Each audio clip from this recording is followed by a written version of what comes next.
Hi, this is Kip. I'm Carrie. Thousands of Roots. Yeah, so this is a collaboration that was started between Living Traditions Homestead and Rain Country, and it was kind of open to others to join, so we're joining in, and definitely recommend that you watch both of their videos. They were really great stories that both couples had on how they got out of debt and how they're staying out of debt. So definitely check them out too. So we're going to attempt to do this in a condensed version. In our marriage, we started off like the vast majority of Americans. Before we even got married, I had credit card debt. We both had school loans and vehicle debt. Anything else? I think that was it. We acquired our first credit card debt on our honeymoon, actually. We didn't intend to have to use a credit card, but that's when our credit card debt began as well. So That's right. yes, the only thing we didn't really have that's typical of most in our generation at that time was we didn't have a mortgage. We were able to live with Kip's parents for about 2.5 years when we first got married, until just after our first son was born. Yeah. And at that time, the idea was that, because Carrie had her teaching credential at that point, is that she would teach and support me through the rest of my schooling, but that didn't work out. And then, like she said, then our first son came along, so then that really didn't work out. Right. I did have a teaching job, but I had to stop at that point, of course, to have a child. So Yes. So then I went full-time into work, and during that time we lived in Southern California with all of our friends, our loved ones and everything, going out to eat, going to movies. You know, these are regular occurrences, weekly. You know, going to movies wasn't weekly, but we definitely would go out to eat often, certainly more often than not for social reasons. But nonetheless, we're eating out often, going out to movies. We went on a couple vacations, nothing elaborate. We went on a missions trip to Russia, which actually didn't cost us anything out of pocket. But right. So we got to do a lot of things and have a lot of great experiences with a whole lot of wonderful people. But we ended up with a pretty good sizable debt at that point in time. And pretty good sizable, what do I mean by that? We didn't punch the numbers. A few thousand on credit card at that point in time. And we started out with about combined about 30,000 in student loan debt. Yeah. Then we moved to Arizona. And in Arizona, we lived with Carrie's older sister for a few months. I was able to transfer with my job with Home Depot, and then we purchased our first home. And this was right around the time, little did we know, of the housing bubble. So we purchased our new home, got totally maxed out, you know, as far as the loan that we were able to get, the home we were able to get. And while we were living in that home, we continued to accumulate a little bit of debt throughout this whole time. Not much more as far as credit cards and things like that, but we still did continue to accumulate a little bit more. But now we have this mortgage. And so what happened while we were living in that home? Well, we had Josh. Actually, 2 weeks before Josh arrived, there was a major storm. This was in Casa Grande, Arizona. Big storm came through, blew off the roofing shingles on the back half of our house, and then poured down rain for hours and essentially destroyed half of our house in that storm. So no fun. That was no fun. So we had to move out into a rental home week before Josh arrived, and at the same time Kip ended up being put on a graveyard shift at Home Depot. I was promoted To a graveyard. And because of that awesome promotion, they threw me on graveyard shifts. Yes.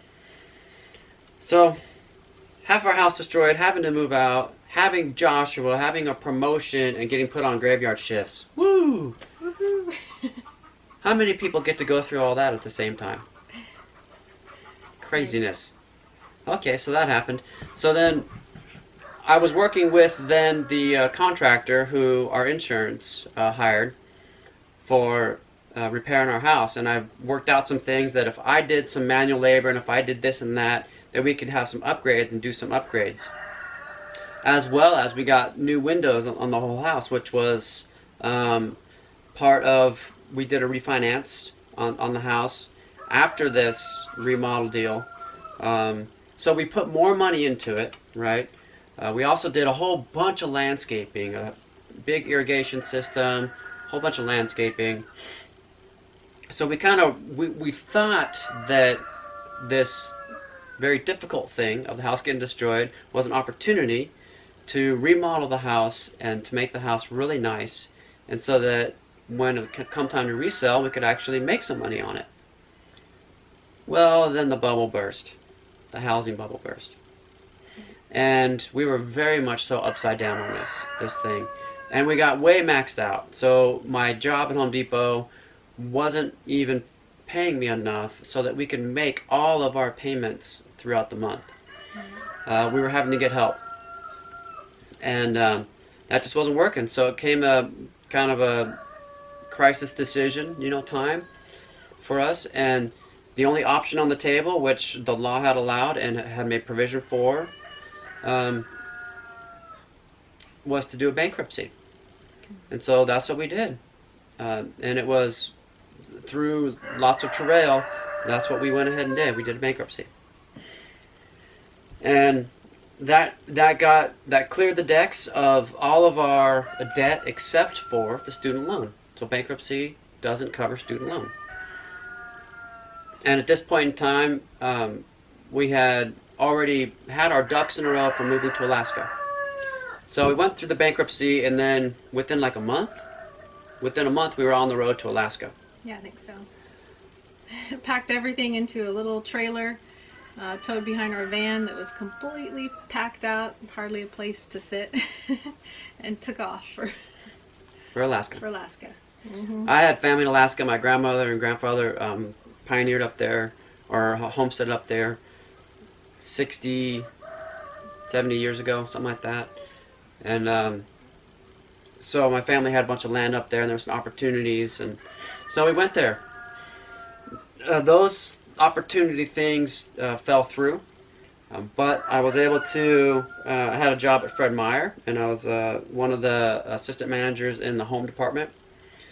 So at least I had a stable job, but then while I was working there, I went and got my realtor's license, or I became a licensee so I could sell real estate. I did both jobs for, actually really, it took me about 6 months to do all the studying and to get my license, and then I stayed at both for another 6 months. Isn't that about right? So yeah, basically like 2 full-time jobs for about a year. Basically. While also at that point we were in a fixer-upper home. So he was also doing a lot of work on the home, trying to fix it up at the same time. Yeah, and we got into that fixer-upper home because my mom had her inheritance, and so she bought, it was a bankruptcy house, so she bought it with cash, and the deal that we had worked out was that she would buy the home with cash, give us a place to live, I would fix it up, and then when we did the resale, that I would get the profits, and then she would get all of her money back. So that was the deal we had made with her, because she wanted to do something. Mm-hmm. So that's what we did. And while we were there, we were able to pay off the student loan. Yeah. It was actually the last year or two that I was there, I think is the most I've ever made at a job. So that was cool. And while we were there is when we really figured out what we wanted to do. We wanted to become more self-sufficient. We wanted to grow as much of our own food as possible, raise as many of our own animals as possible, teach our children how to do these things, and just become as self-sufficient as possible. Mm-hmm. Not be so consumer-driven, so consumer-motivated, but be producer-driven and producer-motivated. Mm-hmm. So we looked across the nation, and after all of our criteria and all of the study that we did, which was, I wouldn't say intensive, but pretty thorough. We found that Missouri and Idaho were the best two places because of a bunch of factors. You want to get more of the details on the factors, we'll put why Missouri here, a link over there, why Missouri, so you can see the details of what we did on that. So then we moved to Missouri, and during that transition period of our house was up for sale in Alaska. We moved here, bought a travel trailer with cash that was solar powered. While we were here in the travel trailer, we were on a friend's property. The house in Alaska sold, so then we had to do that split with my mom. But then also during that time, my mom just decided that she would just bless me with my inheritance. And that was totally her decision. And I said, that would be awesome. As well as my older brother, Tom, had said, hey, my quarter of the inheritance, throw in for the Smith family here, for Kip and Carrie and their family, add my quarter of the inheritance to it. Wow, okay, that's blessing on top of blessing. Mm-hmm. So after all was said and done, we ended up with about $70,000 to, once we had the figure, then we could actually get serious about looking for land. And we found this land. It was 20 acres for $33,000. And so then you do the math. So then we had $37,000 roughly to then actually build on. Yeah, get started with the home and the homestead. To get started with the home and homestead, but also it had to cover all of our expenses during that time. So right. It really wasn't $37,000. Right. Probably because you weren't working. Because I wasn't working. Mm-hmm. I didn't have a job here. My job was to build this place. Mm-hmm. And so we started that and we did that. So then ran out of money. So I had to get a job. Because going into debt for doing any of this stuff just wasn't an option for us, because we had determined back in Alaska that debt is a no-no. Yeah. Actually, after the bankruptcy, we decided that we would have no more debt, no more credit cards. I mean, your credit is shot anyway, but it was just our decision that we would, at that point, be no more debt. And yeah, and our conviction was that we would trust in Him for our provision, and as He gave it, then we would utilize it in what we had determined would be the most wise way. And so that's the theme that we chose to live by as far as finances goes. So when we ran out of money and there was no more provision coming in any other way, then I had to get a job. And I found this job, total high-speed internet, and it has provided for us. It has just provided for us. Just provided, yeah. And we're doing everything we can to use what little bit of extra time that we have, which is not much, to try and come up with creative other streams of income, and first and foremost, continue working toward our own food production systems.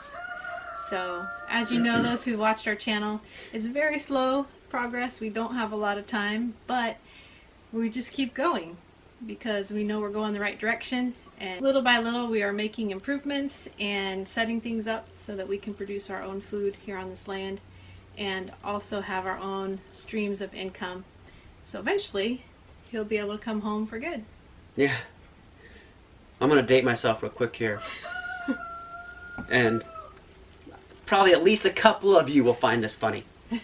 She said, we don't have a lot of time, we don't have a lot of money. And of course, what popped into my head, it's this commercial. It says, don't have a lot of time, don't have a lot of money. Sizzler. That's great. On that note, one of the many ways we are staying debt-free, and this is an obvious given, is we don't eat out, except for maybe once every 2 months. We go and buy a few snacks at one of the health food stores we go to, and we sit and eat our snacks. Well, we buy the groceries off the shelf and then just go to one of their tables in the deli and eat it. Yeah. So we call that eating out. And the kids love it. And I love it too.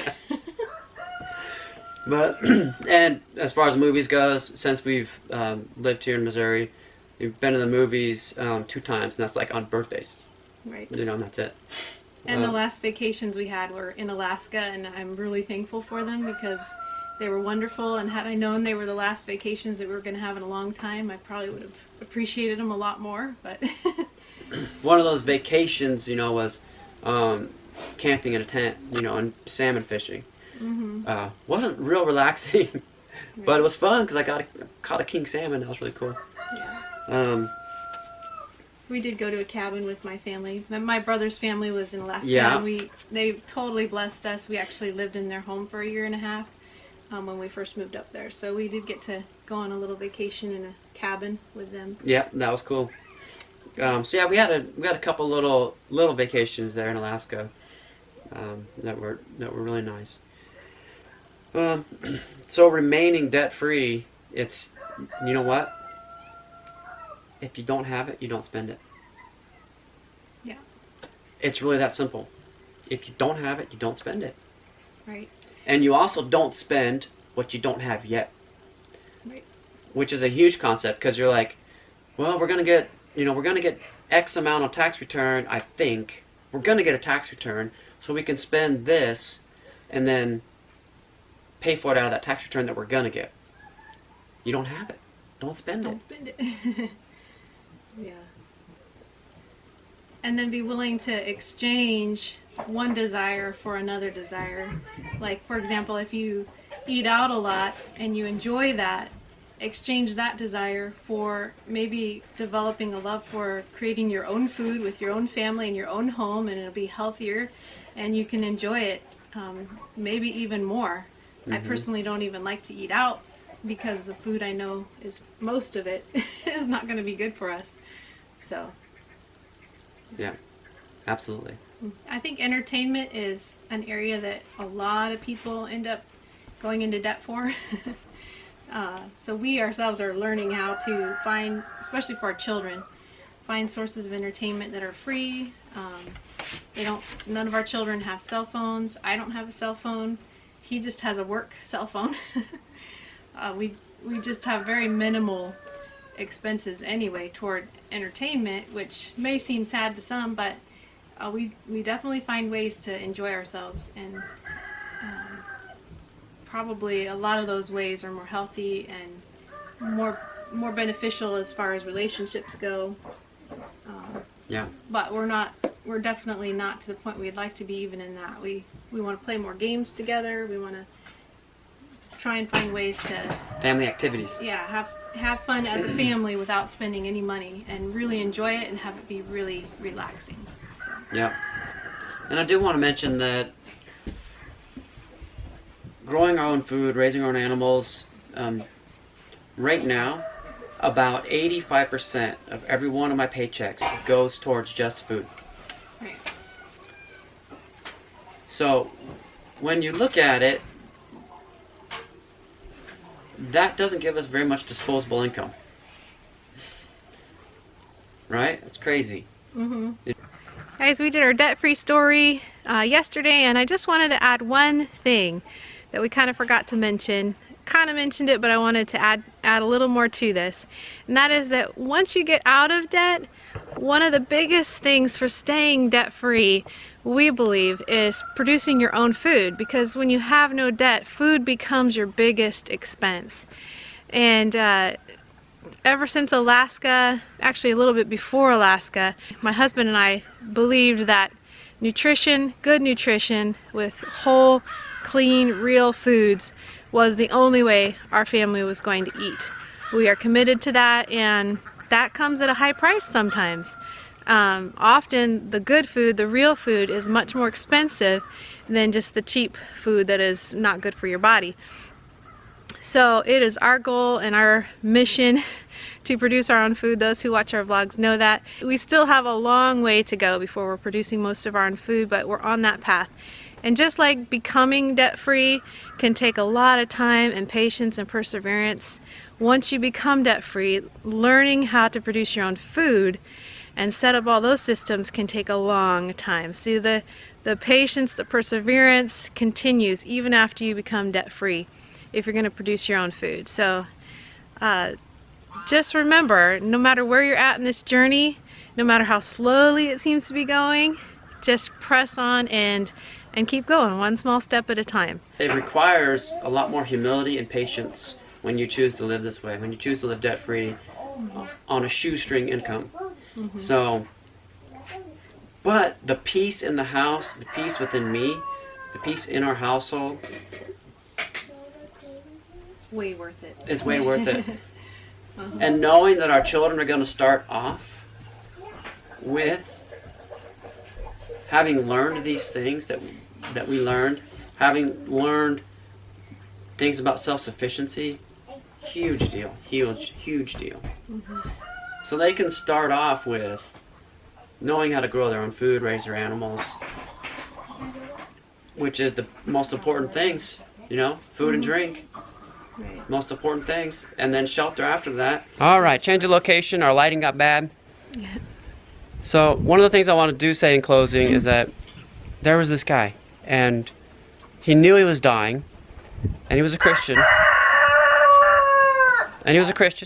And he had a dream this one night, and in his dream he went before St. Peter at the pearly gates, and he said to St. Peter, "I've accumulated all this stuff, you know, this stuff is important to me." Peter said, "Well, you don't need any of that."